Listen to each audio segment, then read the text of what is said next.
আজকে একটু সুযোগ হয়েছে যে সিদ্ধ ভাত খাওয়ার, তো সবসময় তো আর খেতে পারি না, তাই সিদ্ধ ভাত করেছি।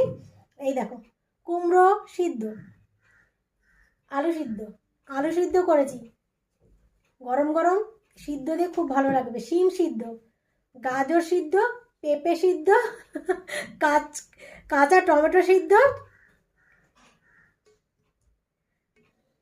আর হচ্ছে পাকা টমেটো সিদ্ধ।